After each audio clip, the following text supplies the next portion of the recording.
वालेकुम अस्सलाम। सर कैसे मिजाज? अल्लाह का बहुत करम है। कैसी चल रही है आपकी वकालत आजकल? वकालत अल्लाह का बड़ा करम है, बहुत ज़्यादा चल रही है, बेहतरीन है। मुझे अपने फैमिली बैकग्राउंड के बारे में थोड़ा सा बताएं। बिस्मिल्लाहिर्रहमानिर्रहीम। मैं एक ज़िम्मेदार घराने से तल्लक़ रखता हूँ और तालिब इल्मी के ज़माने से ही मेरा सियासत से तल्लक़ है। मैं PSF में मुल्तान डिवीज़न का सदर रहा। जब वकील बना तो फिर पीपल्स पार्टी में चला गया। तहसील कबीरवाला का जनरल सेक्रेटरी रहा और बाद में पीपल्स पार्टी ज़िला खानेवाल का सदर भी रहा। बैतुल माल का चेयरमैन भी रहा ज़िला का। सोशल एक्शन बोर्ड का भी मेंबर रहा। पीपल्स प्रोग्राम का भी मेंबर रहा। 1984 से मैंने वकालत शुरू की है और अल्लाह की मेहरबानी से आज ज़िला खानेवाल में जो मर्डर केसेस हैं 80 से 90% कत्ल के केसेस में मैं वकील होता हूँ एक तरफ से। और मेरी इस कामयाबी में मेरी अपनी मेहनत और अल्लाह पाक का करम शामिल हाल है। पिछला जो इलेक्शन है 2014 में पहला पंजाब बार काउंसिल का मैंने इलेक्शन लड़ा था और उसमें अल्लाह पाक ने मुझे कामयाबी अता की। मैं पहले नंबर पर ज़िला खानेवाल में कामयाब हुआ था। अब दोबारा 28 नवंबर 2020 को पंजाब बार काउंसिल के इलेक्शन 6 साल के बाद हो रहे हैं। इसमें भी मैं हिस्सा ले रहा हूँ।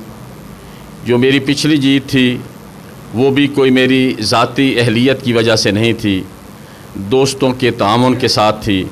और आप जब मैं दोबारा इलेक्शन लड़ रहा हूँ, इंशाअल्लाह ताला मुल्तान डिवीज़न में हमारी बेहतरीन पोजीशन है, जिसमें कबीरवाला बार के जो मेरे साथी हैं, अलायंस के दोस्त हैं, ये मेरा हरावल दस्ता हैं और इनकी काविशों की वजह से और खानेवाल के दोस्तों की काविशों की वजह से, ज़िला खानेवाल के बहुत से दोस्तों की काविशों की वजह से इंशाअल्लाह ताला आइंदा भी भरपूर कामयाबी मिलेगी।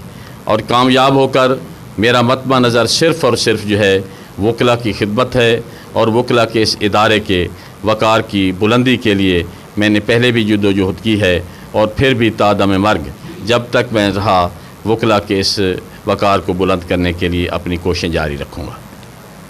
तो आपने पहले बात के दौरान कहा कि आपने पीपल्स पार्टी को ज्वाइन किया, तो पीपल्स पार्टी को ज्वाइन करने का क्या मकसद था? ये सवाल तो आपने वो जवाब देने से पहले मैं अपनी उम्र से पीछे चला जाऊंगा। देखें जी, मैं ये समझता हूँ कि मैं अब अमली तौर पे किसी सियासी जमात में नहीं हूँ, लेकिन जो महरूम तबकात की सिर्फ ना पाकिस्तान में बल्कि पूरी दुनिया में जो महरूम तबकात की नुमाइंदगी जुल्फ़िकार अली भुट्टो ने की, जो दुनिया के मुसलमानों को इकट्ठा करने की काविश जुल्फ़िकार अली भुट्टो ने की, कादियानियों का सबसे जो बड़ा फ़ैसला था उनको काफिर करार देने का, जो मजहबी फरीज़ा जुल्फ़िकार अली भुट्टो ने सरअंजाम दिया, वो जिस शख्स जो ज़मीर वाला शख्स है, जिसके जहन में दिल में उतर गया, ना पहले उतरा था ना कभी उतर सकेगा। आप क्या कहते हैं कि एक कामयाब वकील बनने के लिए क्या क्या सलाहियतें होनी चाहिए? एक कामयाब वकील बनने के लिए वकील को मेहनत करना चाहिए, बाकी अल्लाह का करम होता है। जी, मेरे साथ मौजूद थे अब्दुल अजीज़ खान पुनिया। मज़ीद मिलते हैं किसी नेक्स्ट वीडियो में, तब तक अपनी मेज़बान नगीना शफ़क़त को दो इजाज़त। अल्लाह निगहबान।